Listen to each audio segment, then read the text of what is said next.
Двајцата осомничени инспектори од УЈП Драган Паунов и Дуле Димитриев барале да им се укине првичната мерка домашен притвор која им ја одреди Кочанскиот суд.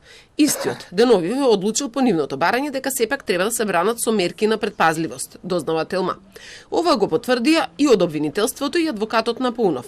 Председателот на судот во Кочани пак побара време за да ја провери информацијата, бидејќи како што рече тој не учествувал во носењето на одлуките.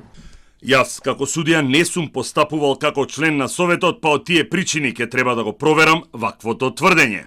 Двајцата инспектори се осомничени дека земале подкуп и му дојавувале на синот на газдата на Пулс, каде се случи трагичниот пожар, кога ќе има ненајавени контроли во диското. Паунов е брат на председателката на Скопскиот кривичен суд Даниела Димовска, каде во моментов се одвива судењето за трагедијата во која загинаа 63 млади луѓе, а повеќе од 220 беа повредени. Сепак осомничените се уште се наоѓаат во куќен притвор, бидејќи обвинителството се жалело на одлуката на првостепениот Кочански суд, па се чека деновиве Штипскиот апелационен суд да пресече.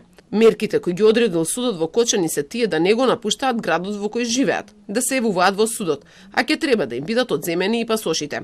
Според адвокатот на Паунов, одлуката на судот е донесена поради тоа што приложиле медицинска документација. Кој осомничениот во меѓувреме се појавиле кардиолошки здравствени проблеми, па судот ја ценел ваквата околност.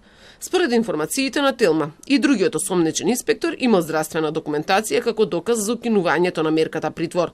Одлуката судот ја донел изминатава недела. Инаку, председателката на Кривичен Димовска претходно тврдеше дека нејзините лични семејни околности немаат и не можат да имаат никакво влијание. Истрагата обвинителството ја отвори откако ИРЛ објави Вибер преписка меѓу Паунов и синот на газдата на дискотеката Михајло Јованов. Меѓу другото, во содржината на пораките имаше фотографии од часовник кој наводно треба да е подарок за Паунов, но и дека инспекторот пишува пораки за контроли кои ги вршат во градот. Адвокатот на Паунов ги негираше неговите врски со сопствениците на дискотеката во која се случи големата трагедија.